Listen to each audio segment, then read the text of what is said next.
Hey everybody, back again here at the North Kansas City Library.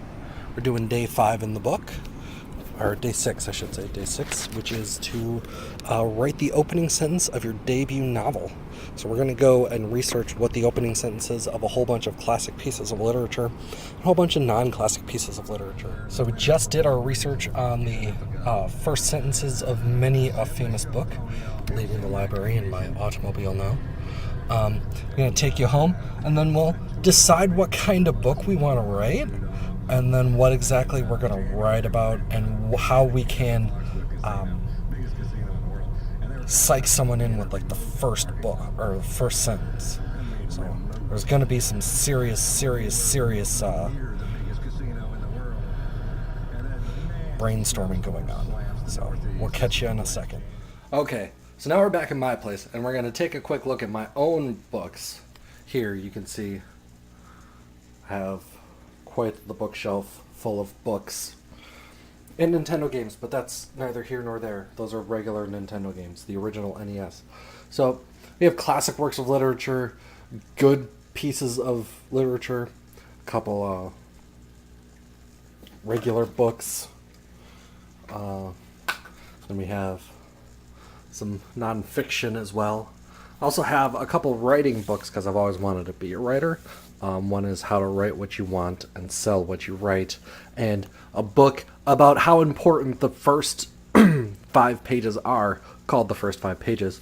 So we'll be taking a look at those and going over what the first couple sentences are up in here. But I think I've decided on what my book is going to be about. It's going to be about werewolves. Now, I've wanted to write a werewolf book for a while. It's always been a dream of mine. The book is going to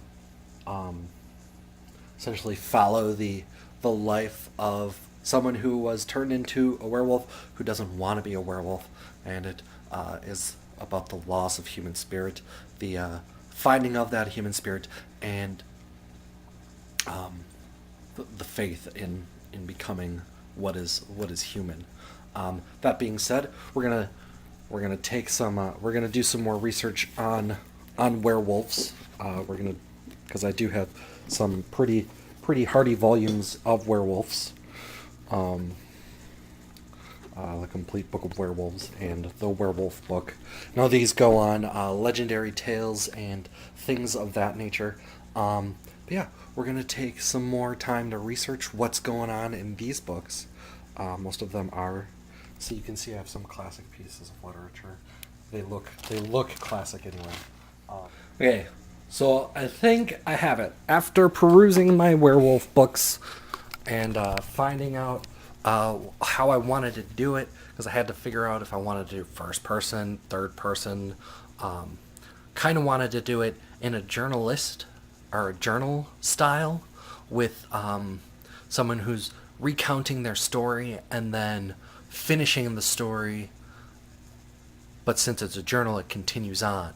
So once you finish the book, you kind of may lead to more. But it's kind of a diary style, but not too diary style. Like I'm not gonna have the date, dear diary, that kind of stuff. But I wanted to create a tone of remorse. I wanted to create a tone of longing for what he was and how he can, or how much he wants to do this. I do plan on, with the book, I want it to take place several years after the event, and he's recounting the story. So my main character, it is going to be a first person as I finish. But my first sentence to my debut novel, which hopefully will be coming out shortly, is, if you were to ask me what I was planning on doing the eve of my 28th birthday, I probably would not have said getting a case of survivor's remorse that would haunt me throughout eternity. So that is my first sentence. I hope it nabs the reader enough to make them interested in continuing on with the story. But yeah, with my vast research of famous first sentences and following my visit to the library, which I just got my library card because I just moved to this general vicinity last year, so I didn't have a library card. But I just got a library card, so there's another thing that I did today.